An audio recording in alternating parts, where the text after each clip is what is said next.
Hi, this is Nate Mayberry here at Bethesda Physio Care. Today we will be talking all about low back pain and lifting. We'll break down some common misconceptions and we'll dive into some suggestions based on the current best evidence. Let's first take a look at the most common belief about lifting and low back pain. And that's lifting with a flexed or bent lower back is dangerous, or that it can inherently cause pain. So if you've ever helped a family member or a friend move, you know there's always one guy whose job it is to make sure everyone is bending their legs and not their back.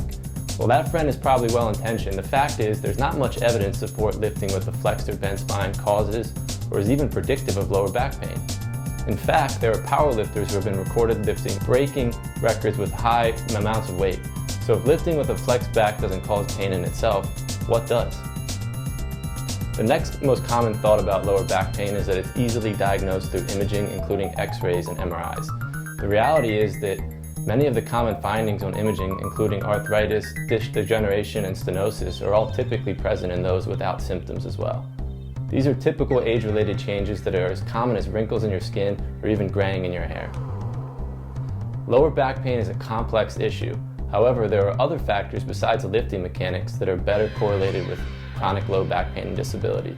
Some of the most scientifically recognized factors correlated with lower back pain and disability are psychological in nature.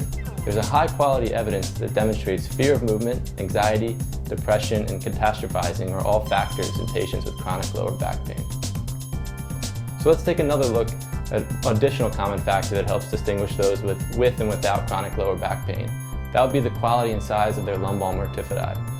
The lumbar multifidi, what are they, you ask? They're a grouping of muscles directly attached to both sides of our spine. They're involved with postural support and strength with functional movements. What is commonly found in research is that those with chronic low back pain have atrophied or shrunken lumbar multifidi, and many times the muscle becomes infiltrated with fatty deposits. That means that what used to be strong, healthy muscle is now filled with fat.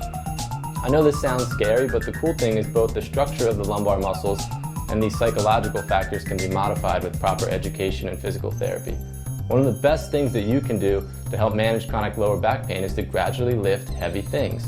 This is called progressive loading, and it's essential to building healthy muscle and reducing fear of movement.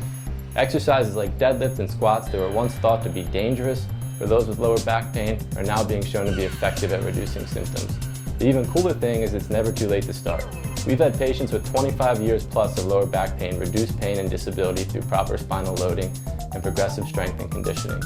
So if you're struggling with chronic lower back pain, make sure to find a physical therapist who understands research and the importance of spinal loading.